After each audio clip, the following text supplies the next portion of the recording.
You think you've got it rough when your heater breaks down for a day. Let me paint you a picture of what winter was really like back in medieval times. Imagine bone-chilling cold that seeps into your marrow with no modern insulation, no central heating, and death lurking around every corner.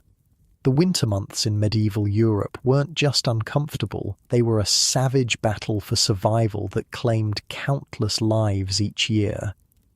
Oh, and if you're enjoying these stories, I'd really appreciate a like or subscribe. Super curious where you're all listening from, so drop a comment with your location and what time it is there. Always blows my mind how people are falling asleep to this all over the world.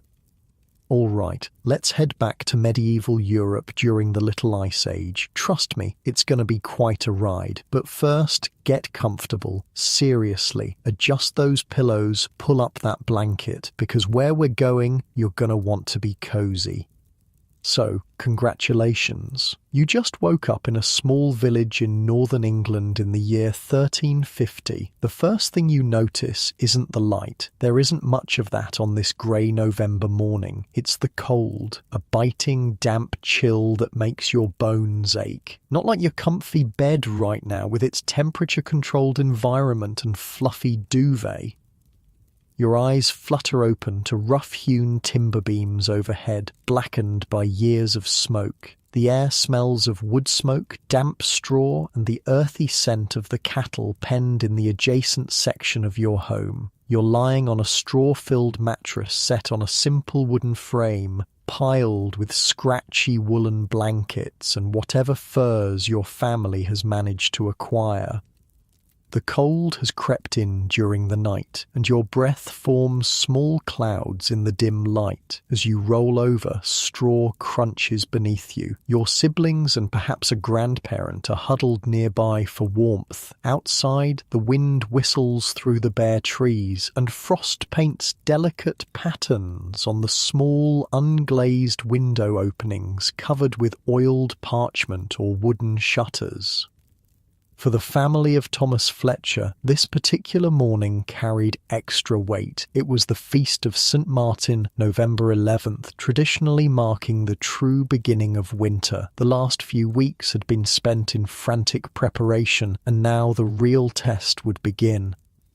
Thomas sat up on the edge of the bed platform and winced as his feet touched the packed earth floor. At 43, he was considered an old man by medieval standards, and the cold made his joints protest. His wife Emma stirred beside him, but stayed beneath the warm blankets with their youngest daughter. Their son William, 14 and already considered a man, was stoking the remnants of last night's fire in the central hearth. "Looks to be frost again," Thomas said, peering through a crack in the wooden shutters. "Heavy one, too." "The pond was starting to freeze yesterday," William replied, carefully arranging kindling over the glowing embers. "Peter the miller says we're in for a hard winter." Thomas nodded grimly. The last few winters had been brutal. Ever since he was a boy, the winters seemed to be getting longer and colder. What he didn't know was that he was living through what modern historians would later call the Little Ice Age, a period of cooling that gripped Europe from the 14th to the 19th century. For ordinary people like Thomas, this meant shorter growing seasons, unpredictable harvests, and winters that tested the limits of human endurance. The global cooling of about 2 degrees Celsius might not sound like much to our modern ears, but for medieval farmers, it was the difference between life and death.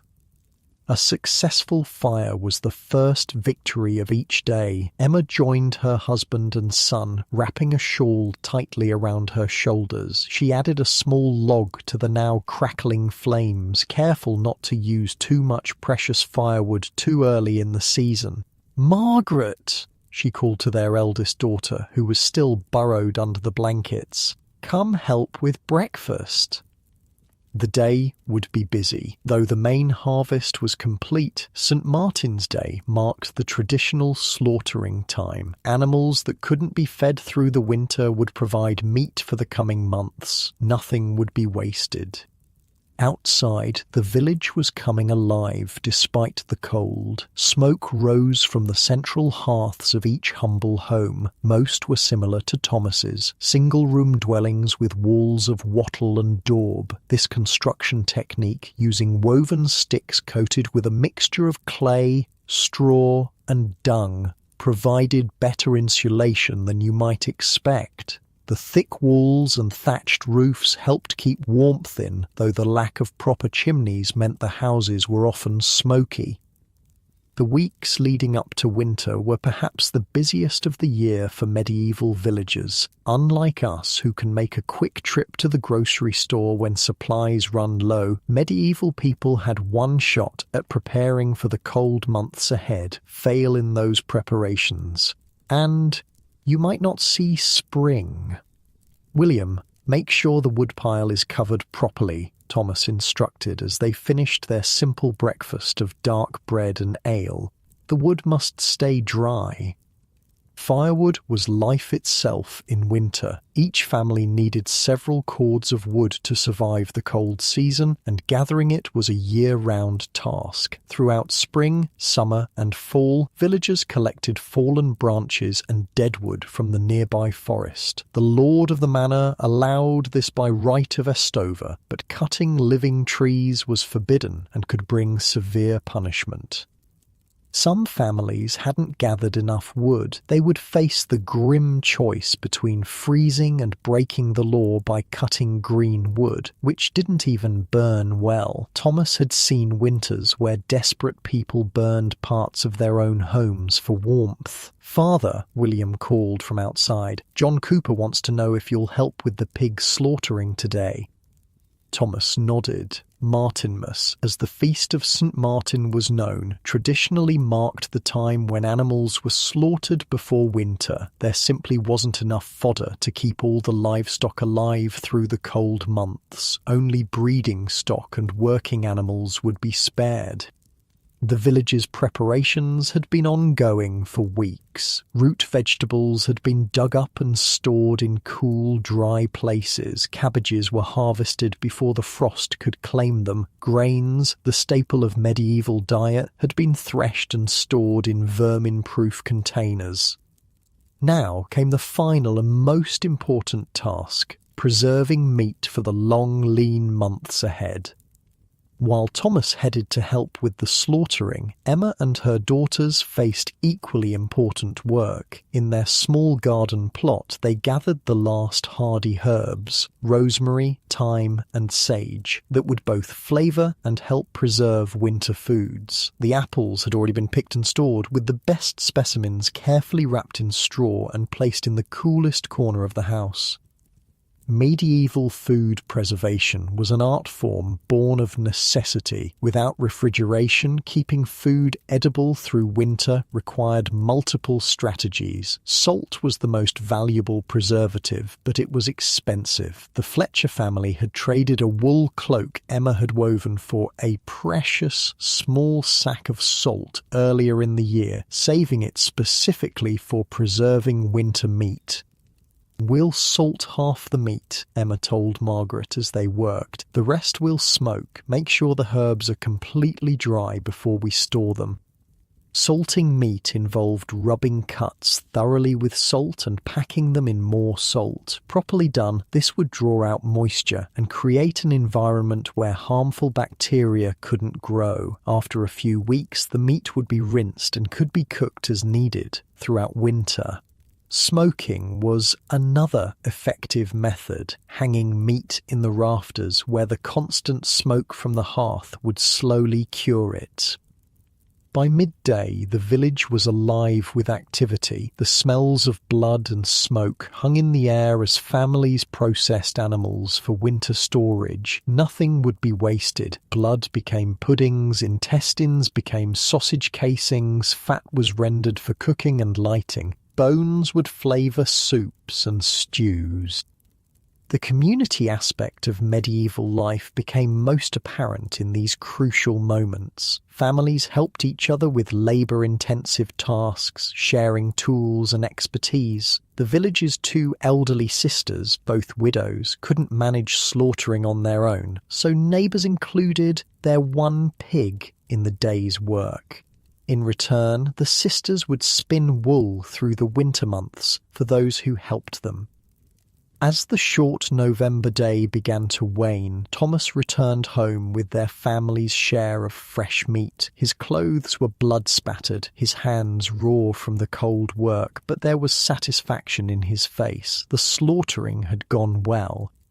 "We'll have enough," he told Emma quietly, so the children wouldn't hear the note of relief in his voice. Some years, the question of having enough food to last the winter hung like a shadow over every family. This year, the harvest had been adequate, if not abundant. That evening, as darkness fell by mid-afternoon, the family gathered around the central hearth. They enjoyed a rare feast of fresh meat, the parts that couldn't be preserved and had to be eaten immediately. The fire cast dancing shadows on the walls as William carefully split small pieces of kindling for the morning fire. "Tell us about the worst winter, Father," their youngest daughter Agnes asked, her eyes wide in the firelight. Thomas exchanged a glance with Emma. They both remembered the winter of 1315, when they were children. The rains had come early and stayed late, ruining crops across Europe. What followed was famine on a scale that decimated villages. Some said a quarter of the population died before spring brought relief. "Better to tell of the winter your grandmother faced as a girl," Emma interjected, not wanting to frighten the children with tales of the Great Famine, when the Thames froze so solid they held a fair on the ice. Thomas nodded gratefully and began to describe the winter of 1309. When for weeks the mighty river turned to solid ice. Merchants set up stalls on the frozen surface, roasted meats over fires built right on the ice, and people even rode horses from one bank to the other. The frost fairs were a rare bright spot in the otherwise grim reality of medieval winters. For most ordinary people, winter was a time of confinement, monotony, and ever-present danger. Yet humans are remarkably adaptable, and medieval communities developed intricate systems to survive the cold months.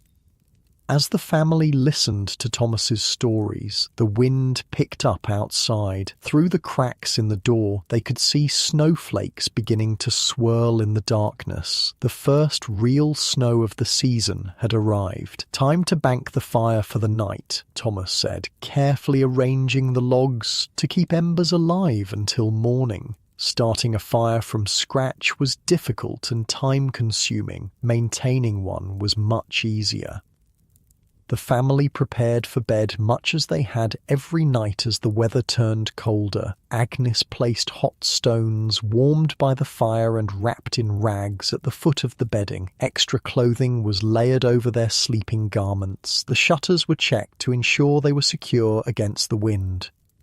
Thomas was the last to bed, taking a final look around their small home. The meat hung from the rafters, the carefully stored vegetables were safe in their cool, dry corner, and the woodpile was stacked nearly to the ceiling on one side of the room. They were as ready as they could be. As he settled beside Emma, pulling the rough woolen blankets and fur coverlet up to his chin, he listened to the wind howling outside. Winter had arrived in earnest, earlier than usual. The real test of survival was just beginning. Outside, the snow fell faster, blanketing the village in white. Medieval winters were a time of extremes, of biting cold and cosy hearths, of community cooperation and isolated hardship, of potential starvation and careful preparation. For Thomas Fletcher and his family, the next few months would test every skill, every resource, and every bit of resilience they possessed. The night deepened, and the fire burned low. In homes across the village, families huddled together for warmth, their breath visible in the cold air despite the fires. As they drifted into sleep, no one knew exactly what challenges this winter would bring. But they had prepared as best they could, guided by generations of wisdom passed down through the hard-learned lessons of survival.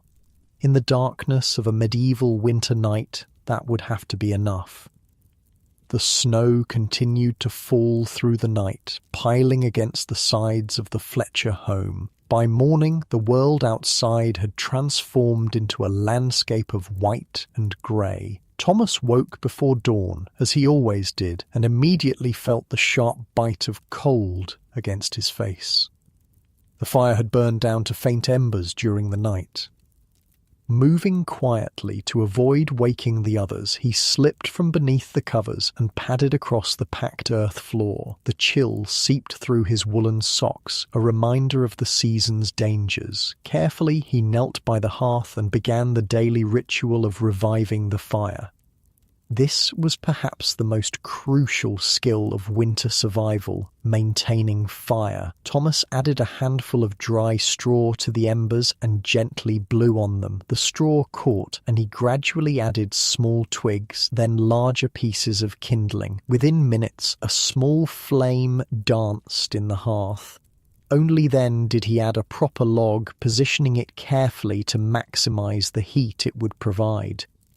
The Fletcher home, like most peasant dwellings of medieval England, was built with winter in mind. Though simple by our standards, these structures incorporated generations of wisdom about surviving the cold. The single-room cottage measured roughly 20 feet by 15 feet. Small enough to be heated by a single fire, but large enough to house the family and some of their animals during the coldest months. Emma stirred as the fire's light grew stronger. "Is it snowing still?" she asked, her voice hushed to avoid waking the children. Thomas nodded, peering through a crack in the shutters. "Nearly up to my knees, I'd say. Wind's driving it against the south wall." This was actually good news. Snow was an excellent insulator, and a good snowfall piled against the house walls helped keep the precious heat inside. In the harshest winters, some villagers even piled snow manually against their walls for this very purpose. The walls themselves were constructed of wattle and daub, a framework of woven sticks, wattle, covered with a mixture of clay, straw, and sometimes animal dung, daub. This created a surprisingly effective insulation. The straw trapped air pockets, while the clay provided thermal mass that absorbed heat during the day and released it slowly at night. As the fire grew stronger, the central room began to warm, though warm was a relative term in medieval winter. The Fletchers would consider the room comfortable at what we might find chilly, perhaps 50-55 degrees Fahrenheit at best, and often much cooler. William and Margaret woke next, both immediately moving closer to the growing fire. The youngest, Agnes, remained curled under the blankets. "We should check the roof," Thomas said to William. "That much snow could be heavy." The thatched roof was both an advantage and a liability in winter. The thick layers of straw provided excellent insulation against both cold and heat, but heavy snow could damage it if allowed to accumulate. Most medieval houses had steeply pitched roofs specifically to shed snow, but particularly heavy falls still required attention. While the men prepared to clear the roof, Emma and Margaret began the morning meal. Breakfast in winter was simple but hearty. Porridge made from oats or barley, perhaps flavoured with a bit of honey if they were fortunate. Unlike us, medieval people didn't have separate meals of breakfast, lunch, and dinner. Instead, they typically ate 2 meals, a lighter one in the morning and the main meal in the afternoon. Put on your leg wrappings before you go outside, Emma instructed William, pointing to the long strips of woolen cloth piled near the door. Medieval winter clothing was all about layers, with wool being the most crucial material. Unlike cotton, which loses its insulating properties when wet, wool continues to provide warmth even in damp conditions, essential in the often wet winters of northern Europe. For ordinary working people, winter clothing was practical rather than fashionable. Men wore woolen tunics reaching to the knee or mid-thigh, with undergarments of linen. In winter, they would add additional tunics or a heavier woolen overtunic. Legs were covered with loose-fitting trousers or hose, often with additional woolen leg wrappings wound around from ankle to knee. Women wore long woolen gowns with linen undergarments, adding extra layers as needed. Both sexes wore caps or hoods to retain body heat, as much of it escapes through the head. Mittens rather than gloves were common. The fingers sharing warmth was more effective than each finger being isolated. Footwear was a challenge. Leather shoes offered little insulation, so thick woolen socks were essential. Some people added insoles of felt or straw for additional warmth. In deep snow, wooden pattens, a type of overshoe, helped keep feet above the wet ground. Be careful on the roof, Emma cautioned as Thomas and William prepared to climb the rough ladder to the thatch. The storm's not finished yet. Indeed, snow still fell, though less heavily than during the night. The temperature had risen slightly with the daylight, but remained well below freezing. The village was eerily quiet, most people choosing to remain indoors unless absolutely necessary. From the roof, Thomas and William could see the entire village blanketed in white. Smoke rose from each house, creating grey columns against the pale sky. Near the manor house, which stood apart from the peasant dwellings, servants were already clearing paths. The manor house represented a different approach to winter survival. Built of stone rather than wattle and daub, it was both more durable and, ironically, often colder. Stone conducted heat away quickly, making such buildings difficult to warm. However, the lord's house had advantages unavailable to peasants. Multiple fireplaces rather than a central hearth, glazed windows that admitted light while blocking wind, and tapestries hung on walls to add insulation. For the lord's family, winter comfort came through luxury adaptations, finer furs, better fuel for hotter fires, and servants to maintain them constantly. Yet even the nobility felt winter's bite. Castle life in January could be miserable, with draughty halls and bedchambers so cold that ice sometimes formed in water basins overnight. The Fletchers, like most peasants, had adapted their living space for maximum winter efficiency. The house was oriented with the smaller end facing the prevailing winter winds, minimising the surface exposed to the elements. The door was on the lee side, protected from direct wind. Inside, the central hearth was positioned to heat the entire space as evenly as possible.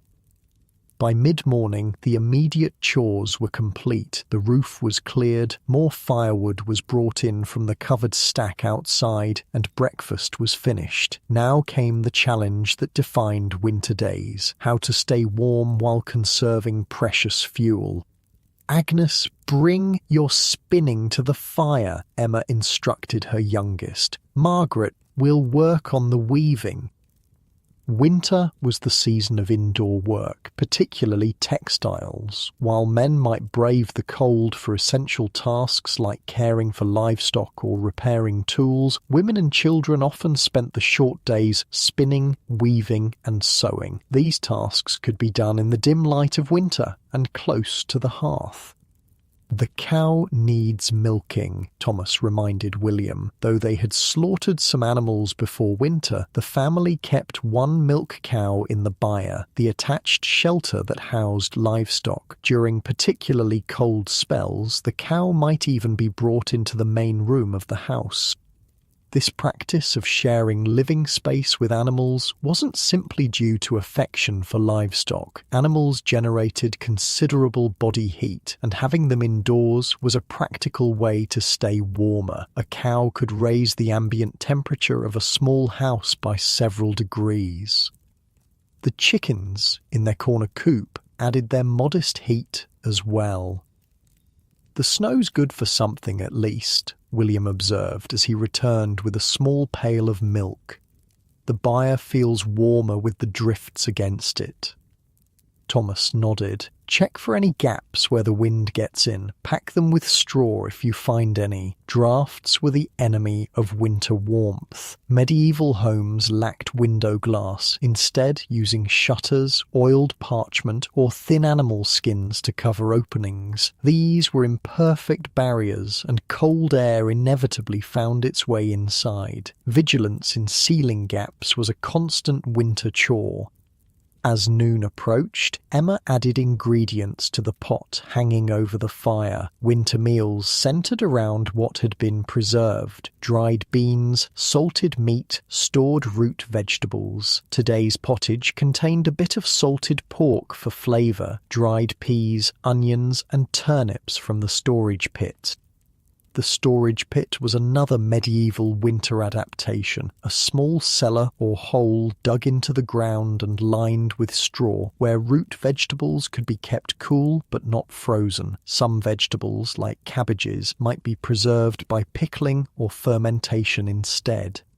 While the pottage simmered, filling the house with its savoury aroma, Thomas worked on repairing a wooden harrow by the light of the fire. Tools had to be ready for spring planting, which would come sooner than it seemed during these dark days. "The wind's picking up again," Margaret noted, pausing in her weaving to listen to the howl around the eaves.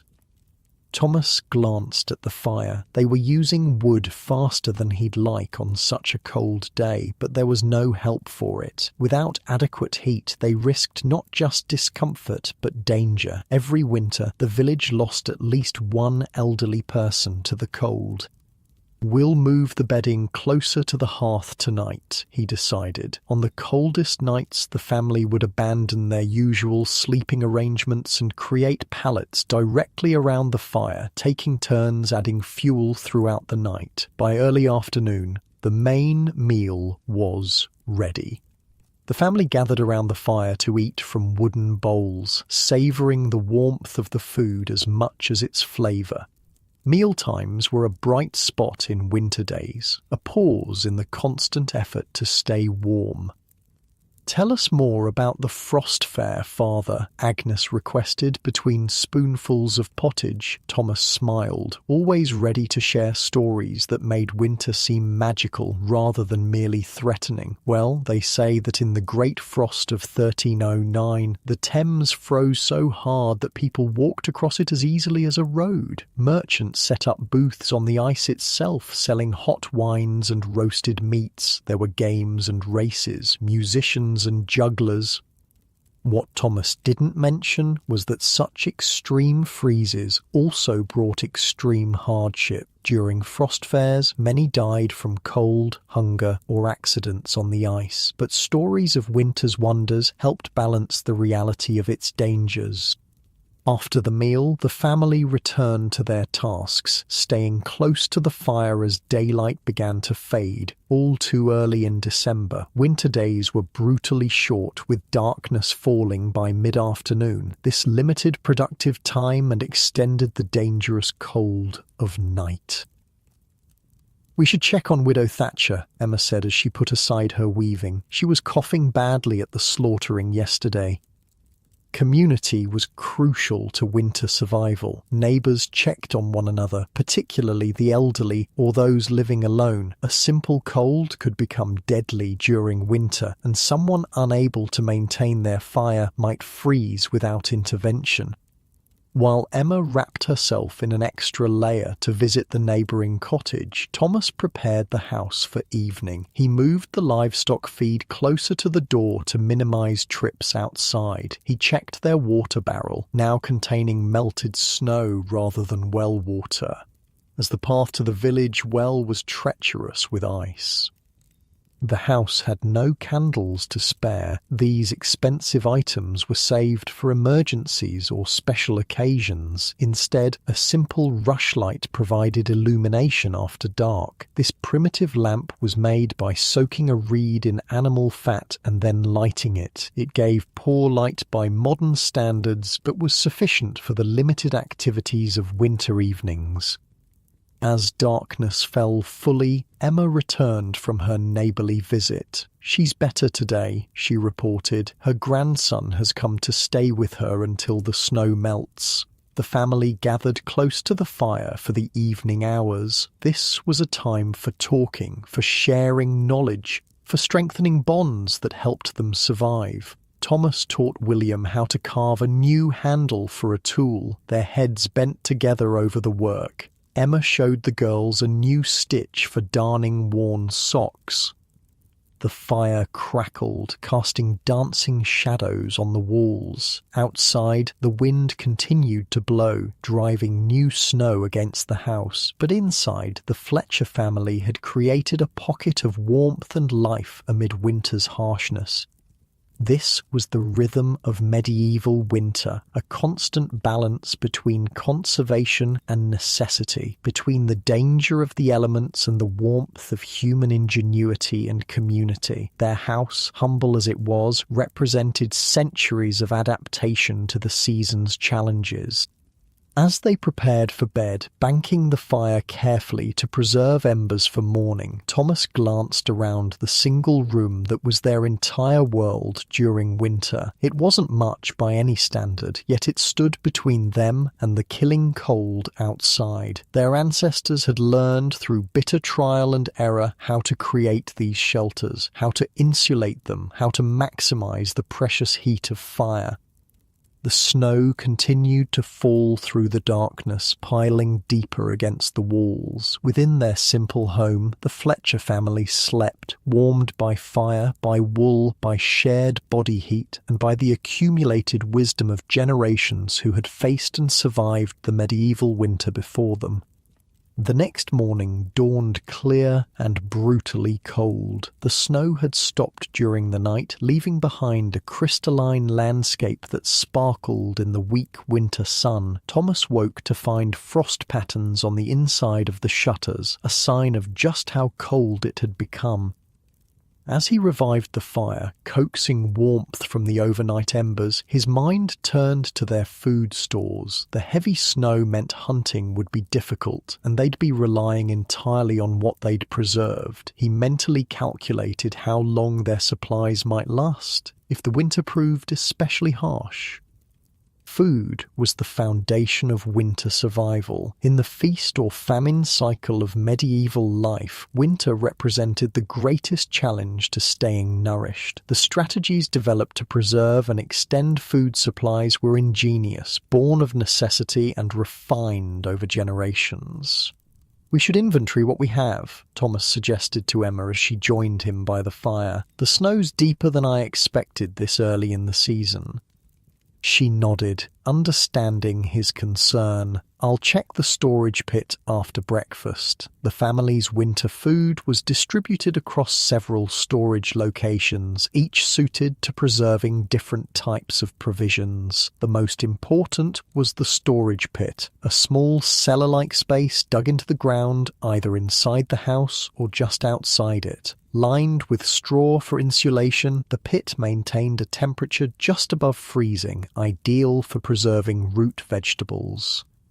After a simple breakfast of barley porridge, Emma bundled up and went to check the outdoor storage pit. Located just behind their cottage, it was covered with a wooden lid now buried under snow. She brushed away the snow and lifted the lid, revealing the dark space below. Inside, carefully arranged, were their precious root vegetables, turnips, parsnips, carrots and beets layered with straw to prevent freezing and rotting. Also stored here were cabbages, their outer leaves intentionally left on as protection against the cold. Emma inspected them carefully, removing any that showed signs of spoilage. "The turnips and parsnips look good," she reported when she returned. "We have enough to last until February, I think. The carrots are fewer than last year." Thomas nodded. Root vegetables formed the backbone of winter nutrition for medieval people, rich in carbohydrates and able to be stored for months without special treatment. They were the safest bet for winter sustenance. "What about the grain?" he asked. "2 sacks of barley, 1 of rye, and half a sack of wheat," Emma replied, "plus the dried peas and beans." Grains were the most precious winter food. Stored in large sacks or barrels, they had to be kept dry and protected from vermin. The Fletcher family, like most peasants, had a grain chest, a sturdy wooden box raised off the ground on legs to deter mice and rats. Inside, their winter grain supply was carefully rationed. Medieval people didn't think in terms of calories or nutrition as we do, but they understood that different foods provided different kinds of sustenance. Grains delivered the feeling of fullness and energy needed for winter work. A person needed about 2 pounds of grain per day to survive, though in winter, with reduced activity, they might manage on less. "The salt meat," Thomas continued, mentally cataloguing their resources. 4 hams smoking in the rafters, the salted beef in the barrel, and sausages drying, Emma said, plus the smoked fish we traded for. Meat was a luxury, but crucial in winter when fresh vegetables were unavailable. The preservation of meat had begun immediately after slaughter at Martinmas. Some cuts were heavily salted and packed in barrels, while others were smoked or dried. Properly preserved meat could last months or even years. The smoking technique was straightforward but effective. Meat was hung high in the rafters where the smoke from the daily fire would slowly cure it. The smoke contained compounds that preserved the meat while also imparting flavour. The higher and cooler area of the cottage, away from the direct heat of the fire, was perfect for this process. "And we have 3 wheels of cheese," Margaret added, "plus the honey pot and dried fruits." Dairy products were transformed for winter storage. Fresh milk couldn't be preserved, but cheese could last for months or even years. The Fletchers had made several wheels of hard cheese during the summer and fall when their cow produced the most milk. Now, these aged wheels provided precious fat and protein during the lean months. Thomas nodded, satisfied with the inventory. They had enough to survive a normal winter, though there was little margin for excess. The real challenge would come in late winter and early spring, the time known as the hunger gap, when stored foods began to run low but new crops weren't yet available. "We'll need to be careful with the grain," he said, "especially if this cold holds." Medieval food preservation was a complex science developed through trial and error over centuries. Without refrigeration, people relied on methods that changed the environment around the food to prevent spoilage: drying, smoking, salting, fermenting, pickling, and sugaring. Each method had advantages and limitations. Drying removed moisture that bacteria needed to grow, making it perfect for fruits, herbs, and some vegetables. Smoking added compounds that prevented bacterial growth while drying the food. Salting drew out moisture through osmosis and created an environment hostile to microbes. Fermentation encouraged beneficial bacteria that prevented harmful ones from developing. Pickling in vinegar created high acidity that preserved vegetables. Sugaring, coating fruits in honey, sealed them from the air and prevented spoilage.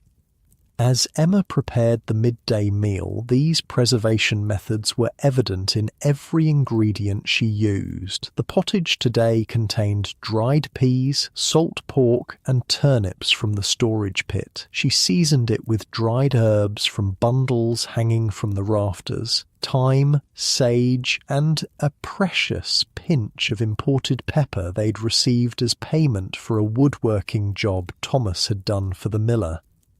"The bread's almost gone," Agnes observed as Emma cut thin slices from their loaf to accompany the meal. "We'll bake tomorrow," Emma replied. "The flour's already mixed."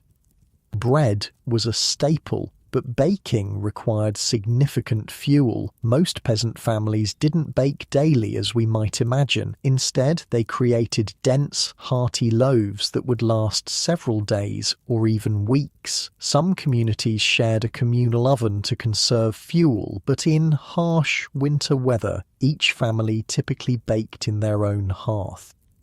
The actual bread of medieval winters was quite different from our modern idea of bread. Made primarily from barley or rye rather than wheat, it was dark, dense, and often sour. Wheat was reserved for special occasions or for selling to wealthier households. The coarser grains produced a heartier loaf that stayed edible longer, a crucial feature for winter storage. As they ate their midday meal, Thomas shared plans for the afternoon. "If the weather holds, William and I will check the rabbit snares. We might have fresh meat for tomorrow." Hunting provided an important supplement to stored foods, though winter made it challenging. Heavy snow limited mobility and game was scarcer and leaner. Still, rabbits, squirrels, and winter birds could be trapped or hunted, providing fresh meat to vary the monotonous winter diet. "Mind you stay on our common lands," Emma cautioned. "The Lord's Forester was asking about poaching just last week. The distinction was important. Peasants had rights to hunt small game on common land, but the forests belonged to the Lord, and hunting there, especially for larger animals like deer, was strictly forbidden. The penalties for poaching could be severe, from fines to mutilation or even death in extreme cases." After the meal, Thomas and William prepared to check their traps. They wrapped extra cloths around their feet and legs for warmth and pulled woolen caps down over their ears. "We won't be long," Thomas promised. "If the weather turns, we'll come straight back."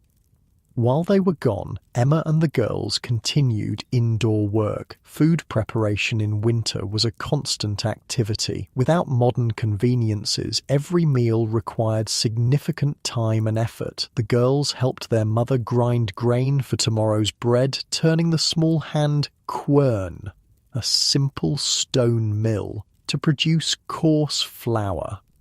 "Why can't we use the miller's mill?" Agnes asked, her arms already tired from the effort. "The path's too dangerous with ice," Margaret answered before her mother could, "and besides, the miller takes a portion as payment. Indeed, the village mill, powered by water or wind, produced finer flour more efficiently than hand querns, but the miller charged for this service, typically about 1/16 of the grain brought for milling. In winter, when every handful of grain was precious, many families chose to grind their own, accepting the coarser texture to preserve their supply." The afternoon wore on, the weak winter sun already beginning to sink, though it was barely past midday. Emma stirred the pottage occasionally and set out ingredients for the next day's baking. From the rafters, she cut a small piece of salt pork to add flavour to tomorrow's meals. The preservation of meat required careful management. Once a piece was cut into, it needed to be used relatively quickly. The outer portions, more thoroughly dried or salted, were saved for later in the winter. This careful rationing ensured that preserved meats would last through the lean months. Thomas and William returned as dusk approached, bringing welcome news. 2 rabbits caught in their snares. This fresh meat would provide a change from the preserved foods they'd been eating and add valuable protein to their diet. "The snow's good for tracking," William reported excitedly. "I saw deer prints near the stream, though they were heading toward the Lord's forest." Thomas nodded but said nothing. In the harshest winters, when food ran dangerously low, some villagers risked poaching from the Lord's lands. It was a desperate measure, taken only when starvation threatened. For now, their stored provisions were sufficient. The rabbits were quickly skinned, the valuable fur set aside for later use. Nothing would be wasted. The meat would be cooked, the organs added to pottage, the bones saved for soup. Even the blood was collected to make a simple pudding. "We'll have rabbit stew tomorrow," Emma decided, hanging the cleaned carcasses from a hook near the hearth. The cool corner of the house would keep the meat fresh for a day or two. As evening settled in, the family gathered for their second meal of the day. Winter typically meant 2 meals rather than 3. The shorter days and reduced activity made this pattern practical, and it conserved food supplies. The evening meal was similar to the midday one. More pottage, though slightly thicker as it had cooked down through the day with the last of the bread. "The ale's running low," Thomas noted as he drained his wooden cup. "I've grain set aside for brewing," Emma assured him. "We can start a new batch tomorrow if the weather's not too cold." Ale was more than just a beverage in medieval winter. It was a significant source of calories and nutrition. Made from fermented grain, it provided carbohydrates and, importantly, was safer to drink than potentially contaminated water. Even children drank weak ale, though with lower alcohol content than that consumed by adults.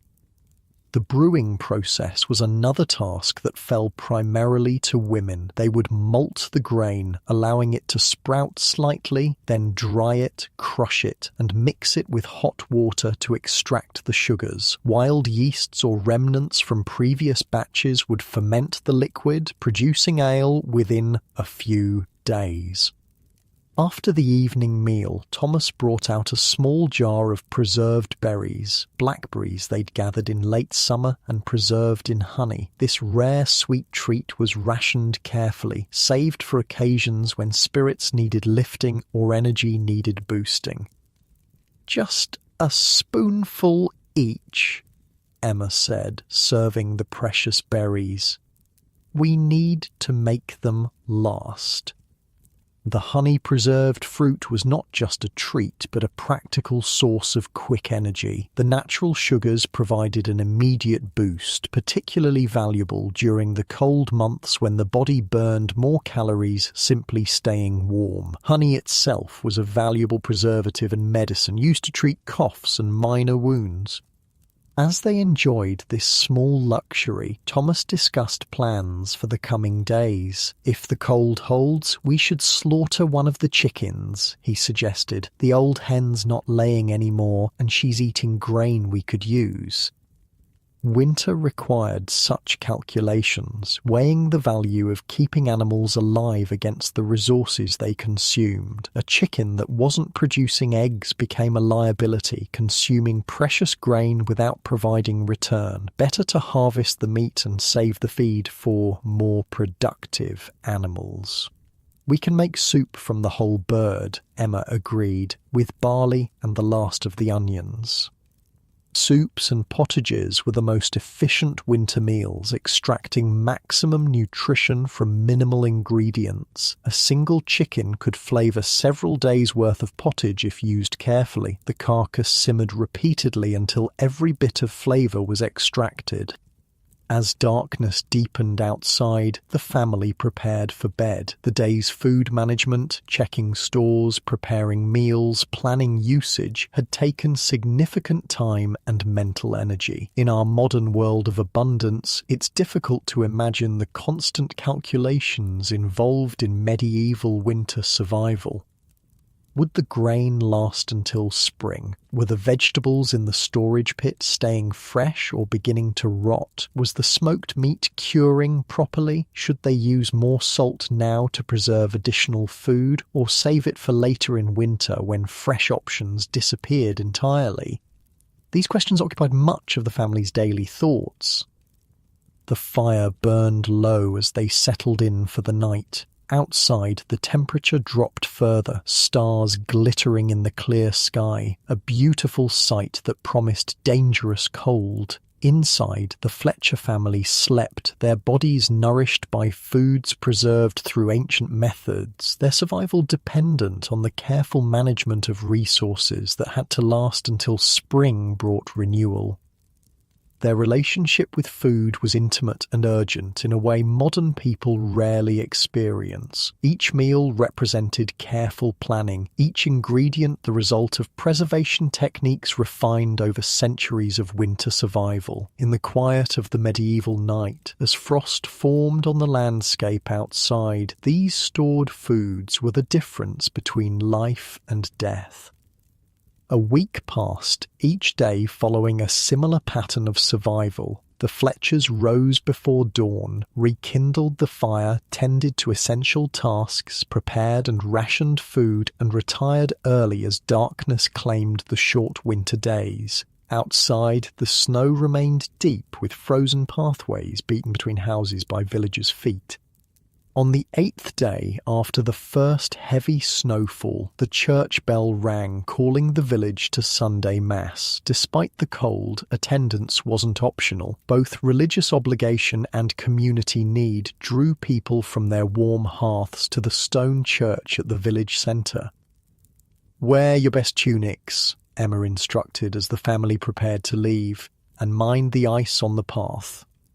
Church was more than religious observance. It was the centre of medieval social life, especially in winter when fieldwork ceased. The stone building was perpetually cold, but the gathering of bodies provided warmth, and the shared experience offered comfort of a different kind.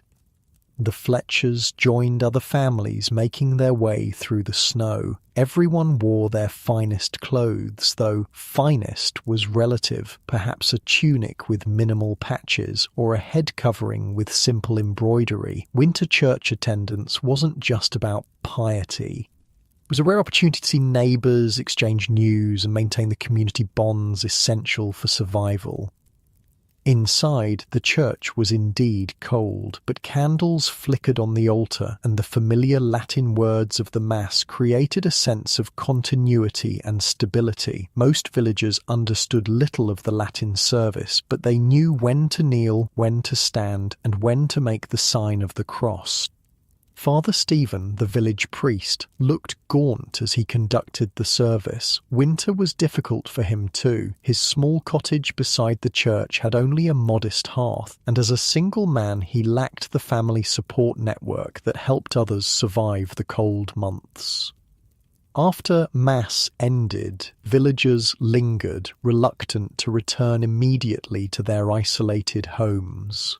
This was the true purpose of Sunday gathering in winter, the chance to connect, to share information, to reaffirm community.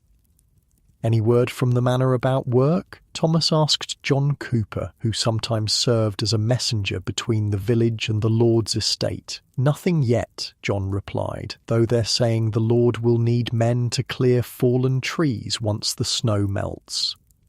Such information was valuable. Winter work was scarce but essential for families whose food stores might not last until spring. Clearing fallen timber, repairing roads, or helping with construction at the manor provided rare opportunities to earn food or coin during the lean months. The women gathered in their own circles, exchanging different but equally vital information. "My youngest has a cough that won't quit," said Alice Miller, her face lined with worry. "Nothing seems to help." "Try honey and ground pine needles steeped in hot water," Emma suggested. "It helped Agnes last winter. Medical knowledge was passed this way, from woman to woman, tested through generations of trial and error. With no doctors available to peasants, these folk remedies represented the best hope for treating winter ailments." Children played in the churchyard despite the cold, throwing snowballs and sliding on the ice. These moments of freedom from the confines of small, smoky houses were precious, allowing pent-up energy to be released. As the gathering broke up, Father Stephen approached Thomas. "Will you and William join us tonight?" he asked. "I've been teaching young Henry to play chess, and we could use more players." Thomas nodded, pleased at the invitation. "We'll come after the evening meal," he promised. This was another aspect of winter community, small gatherings in different homes or at the church, providing entertainment and companionship during the long, dark evenings. Back at their cottage, Emma prepared the midday meal while Thomas added precious fuel to the fire. The church visit had chilled them, and they needed to restore warmth to both their bodies and their home. "Can we go to Widow Thatcher's tonight for stories?" Agnes asked as they ate. "She promised to tell about the fairy rings last week." "If the weather holds," Emma agreed, "and if you finish your spinning first." Evening gatherings served multiple purposes in medieval winter. They allowed several families to share a single fire, conserving precious fuel. They provided entertainment when no other diversions were available. Most importantly, they maintained the social fabric of the village, strengthening bonds that might be called upon in times of need. As promised, Thomas and William headed to the priest's cottage after their evening meal. Wrapped in extra layers against the bitter night air, the snow squeaked beneath their feet, a sign of extreme cold. Above, the stars glittered in a clear sky, beautiful but foreboding. Clear winter nights were always the coldest. Father Stephen's cottage was modest, but contained luxuries unavailable to most villagers. A few precious books, a real glass window, though tiny, and a chess set carved from wood. The pieces were simple but recognisable, worn smooth from years of handling. "Welcome, welcome!" The priest greeted them, ushering them toward the fire. "Henry's already here, eager to show his new skills."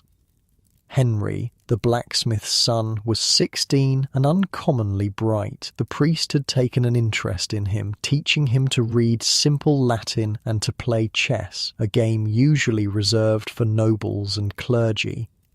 The chessboard was set up on a small table near the hearth. The rules they played by were somewhat different from modern chess, but the basic concepts were similar: strategy, foresight, and careful planning. These same skills helped communities survive winter, making the game both entertainment and practical education. "The bishop moves only on diagonals," Father Stephen reminded William, who played less frequently than the others. "Like this." The men and boys played for several hours, the competition friendly but intense. Chess was more than a game. It was an escape from the monotony of winter, a chance to exercise minds that might otherwise dwell too much on the cold and hunger. Meanwhile, Emma and the girls made their way to Widow Thatcher's cottage, joining several other women and children already gathered there. The widow's home was small but warm, with a well-maintained fire and walls recently replastered with fresh daub to keep out drafts. Come in, Chiara." The old woman greeted them. Despite her age and the recent illness, her eyes were bright with the anticipation of company. "We're just about to start." The cottage was crowded but cosy, with women sitting on benches, stools, and cushions made from straw-stuffed sacking. Most had brought some handwork, spinning, sewing, or mending that could be done while listening to stories. The practical never ceased, even during leisure time. "Tell us about the fairy rings," one of the younger children requested, echoing Agnes's earlier wish. The widow smiled, settling into her role as keeper of tales. "Well now, you all know the green circles that appear in the meadows in summer," she began. "They say those are where the fairies dance on Midsummer's Eve. But in winter, those same fairies go underground, and if you listen carefully on the stillest nights, you can hear their music beneath the snow." The children's eyes widened, imagining the magical world beneath the frozen landscape. The adults smiled too, not because they necessarily believed the tale, but because stories brought colour and wonder to the monochrome winter world. Storytelling was the primary entertainment of medieval winter evenings. With no books, television, or internet, the spoken word carried the community's history, values, and imagination. Stories connected listeners to a world beyond their immediate circumstances, a particularly valuable escape during winter confinement. "But you must never follow that music," the widow continued, her voice dropping dramatically. "For those who dance with the winter fairies are never seen again in the world of men." The story continued, weaving elements of old pagan beliefs with Christian morals, a common feature of medieval folklore. When it ended, another woman took up the role of storyteller, sharing a tale about a clever peasant who outwitted a greedy lord. This tale brought knowing smiles. Such stories of peasant triumph over authority were popular, but would never be told where the lord or his representatives might hear. The winter gathering was a safe space for such small rebellions of the imagination. As the evening progressed, the women shared not just stories but songs, work songs that normally accompanied summer labour in the fields, love ballads that had been passed down for generations, and religious hymns learned from church services. The music filled the small cottage, creating a warmth that went beyond the physical heat of the fire. Medieval songs were typically unaccompanied, sung in unison rather than harmony. The melodies were simple but memorable, designed to be easily learned and passed on through oral tradition. Like stories, they preserved community knowledge and values while providing entertainment during the long, dark evenings.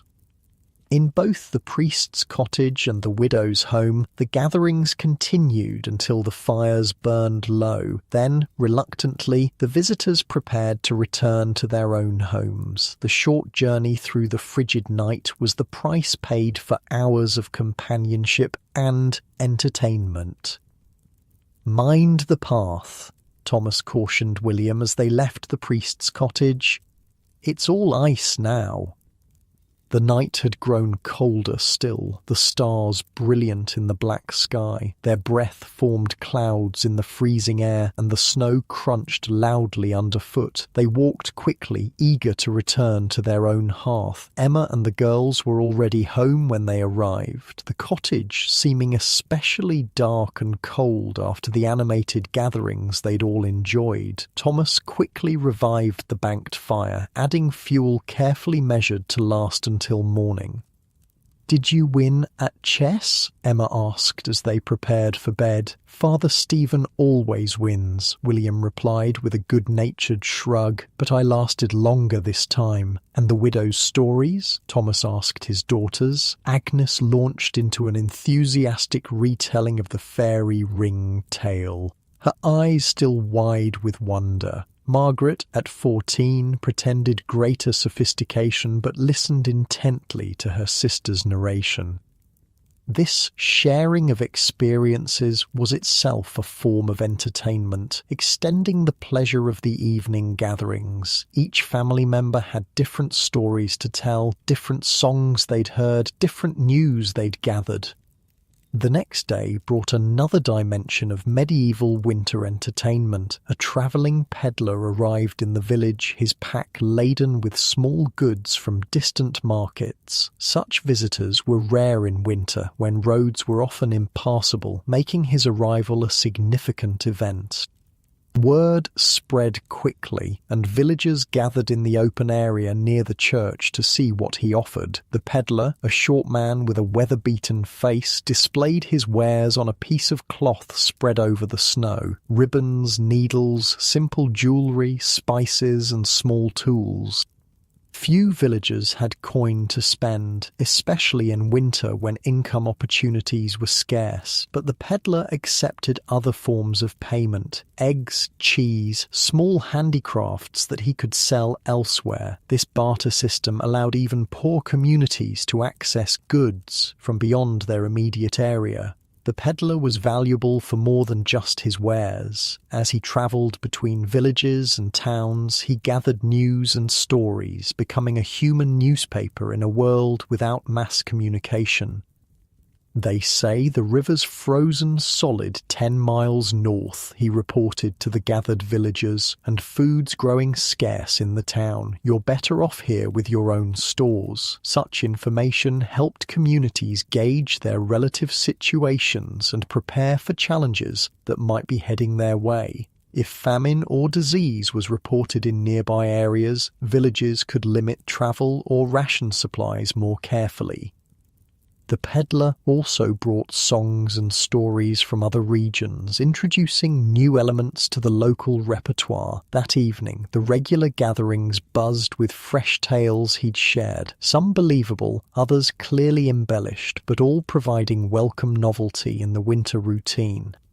2 days later, the village experienced another form of winter entertainment, one with deeper religious significance. January 6th marked Epiphany, the celebration of the Magi's visit to the infant Jesus. This important church feast provided a break in the winter monotony and a chance for structured communal celebration. The day began with a special mass, the church decorated with evergreen boughs, symbols of life persisting through winter. After the service, the village held a modest feast in the churchyard. Each family contributed what they could: a loaf of bread, a small piece of cheese, some preserved fruit or meat. By modern standards, it was a humble meal, but in the context of winter scarcity, the shared feast represented abundance and generosity. Children received special treats, perhaps a bite of honey cake or a small sweetmeat saved specifically for this occasion. The Epiphany celebration included the selection of a bean king, a tradition in which a bean was hidden in a special cake, and whoever found it in their portion became king for the day. This year, the honour fell to 12-year-old Peter, the miller's son, who received a paper crown and the right to make playful royal commands to the other villagers. Such reversals of normal social order were common in medieval festivals, providing an outlet for tensions that built up in hierarchical societies. For one day, a child could playfully command adults, creating laughter and lightening the winter mood. The celebration included simple games, sack races on the packed snow, contests to see who could slide furthest on the ice, and blindfolded games where players tried to hit a suspended pot with a stick. The prizes were nominal, perhaps an extra portion of the feast or a small handicraft. But the real reward was the break from routine and the shared experience of play. As darkness fell, the celebration moved indoors to the larger homes in the village, where people continued to socialize until late in the evening. Candles were lit, a rare extravagance saved for special occasions, and music filled the winter night. For the Fletcher family, like all medieval households, these community entertainments provided essential balance to the hardships of winter. The shared stories, games, music, and celebrations created resilience, helping people endure cold, scarcity, and darkness by reminding them they were not alone in their struggles. As they walked home from the Epiphany feast, stars once again brilliant overhead, Thomas put his arm around Emma's shoulders. "A good day," he said simply. She nodded, understanding all he meant by those few words. In the harsh reality of medieval winter, a good day was one where hunger was temporarily forgotten, where laughter outweighed worry, and where community bonds were strengthened against the challenges still to come. The winter was far from over. The hardest months, February and March, still lay ahead, when food stores would run lowest and patience would wear thinnest. But the social fabric of the village, reinforced through shared entertainment and celebration, would help carry them through to spring. January gave way to February, bringing the deepest challenges of the medieval winter. In modern times, we think of February as the tail end of the cold season, but for Thomas Fletcher and his family, it marked the beginning of what many called the starving time, when food stores dwindled but spring's bounty remained a distant promise. The morning of Candlemas, February the 2nd, dawned grey and forbidding. Thomas woke with a heaviness in his chest that had nothing to do with the weather. As he kindled the day's fire from carefully preserved embers, he calculated their remaining supplies once more. "The grain is low," he told Emma quietly when she joined him. "We have perhaps 3 weeks of full rations. Then we must stretch it." She nodded, unsurprised. This was the rhythm of medieval winter: abundance at its beginning, careful management in its middle, and potential scarcity at its end. The period from February until the first spring harvests in May or June was historically the most dangerous time of year. "The dried peas will help," she said. "And we still have 2 wheels of cheese." Thomas appreciated her practical response. There was no point in dwelling on what couldn't be changed. The food they had preserved in autumn was what they had. No more could be acquired until spring brought new growth. As if to emphasize the challenges ahead, 6-year-old Agnes woke coughing, her small face flushed with fever. "Not again," Emma murmured, going to feel her daughter's forehead. The little girl had suffered from winter coughs for as long as she'd been alive, each cold season bringing at least one bout of respiratory illness. Medieval people didn't understand germs or viruses, but they recognized patterns. Winter confinement, multiple people living in close quarters, breathing smoky air with limited ventilation, inevitably led to illness. Children and the elderly were most vulnerable, and every winter claimed lives from pneumonia, influenza, and other respiratory diseases. Emma immediately began treatment based on generations of folk medicine. She steeped pine needles in hot water to create a tea rich in vitamin C, though she wouldn't have understood the chemistry. She mixed honey with herbs to soothe Agnes's throat and suppress her cough. Most importantly, she kept the child warm and encouraged her to drink frequently.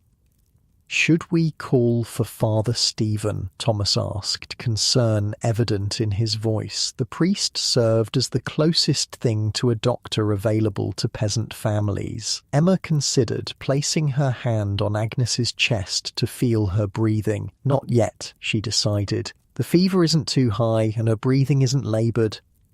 This assessment, watching carefully for the difference between a common winter illness and a life-threatening one, was a crucial skill for medieval parents. Without modern medicine, they relied on observation, experience, and inherited knowledge to determine when an illness required intervention beyond home remedies.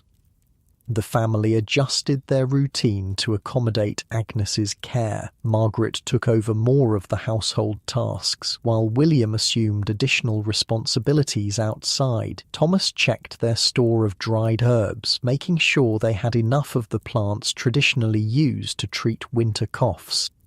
Medieval medicine combined practical remedies that often had real medicinal properties with religious and superstitious elements. Emma might brew a tea using herbs with genuine medicinal effects while also placing a blessed candle near Agnes's bed. Thomas might apply a poultice of effective medicinal plants while saying prayers for healing. In their world, the physical and spiritual aspects of healing were inseparable.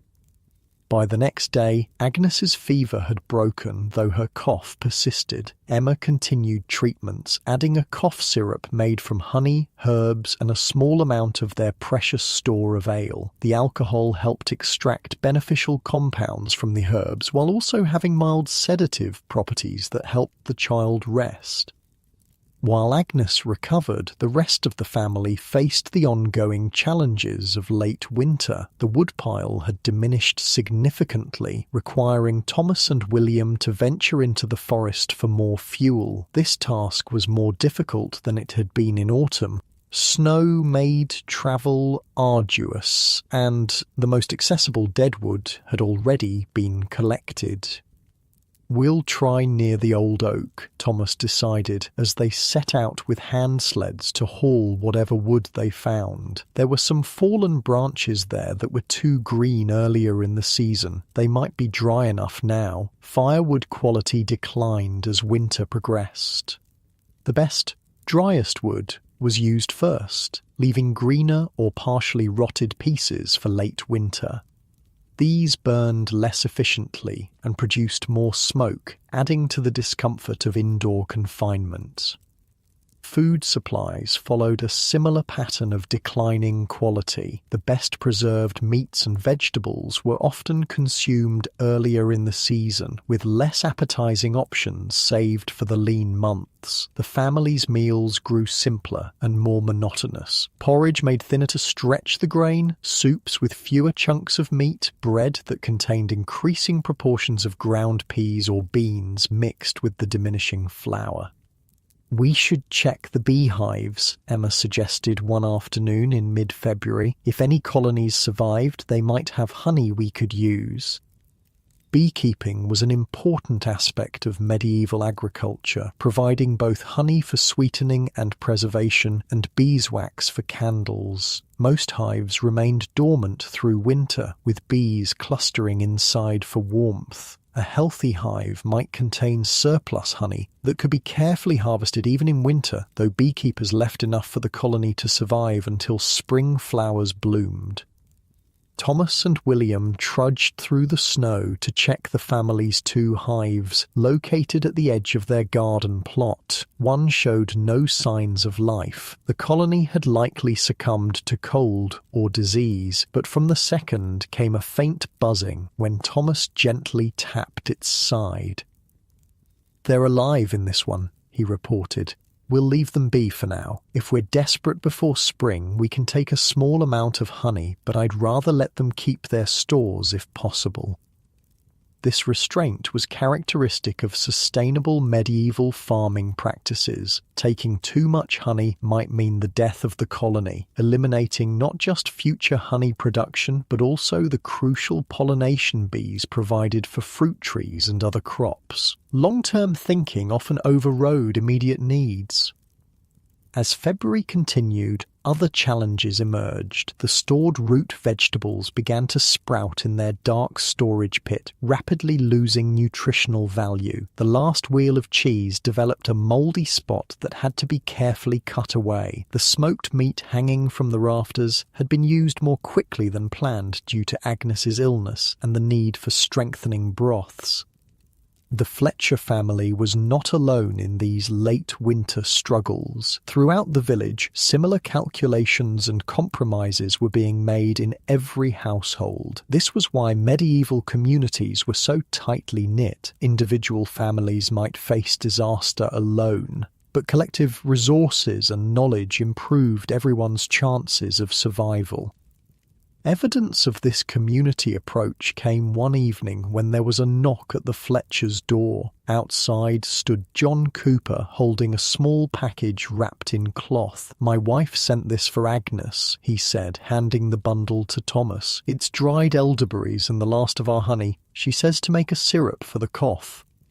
Thomas accepted the gift with genuine gratitude. Later in winter, such generosity was especially meaningful. The Coopers were giving away food they might need themselves before spring, but this was the unwritten contract of village life. Help given would be help returned when circumstances changed. The gift illustrated another aspect of medieval winter survival, the exchange of specialized knowledge and resources. Different families excelled at different skills or had success with different crops and preservation methods. The Coopers were known for their herb garden and honey, while the Fletchers might share their expertise in wood carving or cheese making with neighbours in need. By late February, signs of coming change began to appear despite the persistent cold. The days grew noticeably longer, with darkness falling later each evening. This natural change had practical benefits. Extended daylight meant less fuel used for rushlights and more productive hours for indoor work. "Listen," William said one morning in early March, "birds." Indeed, the first migratory birds had returned, their songs a promise of spring, even as snow still covered the ground. Medieval people were acutely attuned to these natural indicators of seasonal change. They marked time not by calendars, but by observing the world around them. A bird migrations, bud formation on trees, changes in weather patterns. "We should check for willow catkins," Thomas suggested. "If they're emerging, we can make willow tea for Agnes's cough." Certain plants, like willow, produced their first growth while winter still held sway. These early signs of life weren't just symbols of hope, but practical resources. Willow contains salicin, a compound similar to aspirin, making it an effective treatment for pain and inflammation. Another example of how medieval folk medicine often had valid scientific foundations. As March progressed, the challenges of winter continued, but with an important psychological difference: the visible promise of eventual relief. Snowdrops pushed through the melting snow in protected areas. Ice began to break up on the village pond. The quality of light changed, becoming brighter and warmer even on cold days. These signs allowed the family to begin planning for spring activities. Thomas inspected and repaired farm tools that would soon be needed for ploughing and planting. Emma sorted through saved seeds, identifying what they had for the new growing season. William prepared fishing lines and hooks for when the streams became accessible again. "We should expand the garden this year," Thomas said during an evening meal of thin barley soup. "Plant more beans and peas. They kept well and filled our bellies this winter." This kind of reflection and planning was a crucial benefit of the winter season. Despite its hardships, winter provided time for medieval families to evaluate what had worked well and what needed improvement. Without the constant pressure of fieldwork, they could develop strategies for the coming year based on their recent experiences. The transitional period between winter and spring, roughly from mid-March through April, brought its own unique challenges. The weather became highly unpredictable, with warm, spring-like days followed by brutal cold snaps. Melting snow created mud that made travel difficult and increased the risk of flooding in low-lying areas. Food supplies reached their lowest point during this transition. The Fletchers, like most families, had exhausted most of their stored provisions, but couldn't yet harvest new crops. This was the true hunger gap, the dangerous weeks when medieval communities were most vulnerable to starvation. "We'll thin the porridge more," Emma decided, as she assessed their remaining grain in late March, "and send William to check the early fishing spots. The ice might be breaking up enough for him to catch something." Strategies for surviving this final phase of winter included reducing portions, extending meals with foraged plants as they became available, and pursuing fresh food sources like fish as soon as seasonal conditions allowed. Hunting improved as animals emerged from winter hibernation or returned from migration, though game remained lean after the scarce winter months. The village as a whole turned to communal approaches during this challenging time. Families with surplus shared with those in need, with the understanding that roles might be reversed in future years. The church distributed alms to the poorest households. Labour was exchanged for food. A strong young man might chop wood for an elderly neighbour in exchange for a portion of their remaining preserves.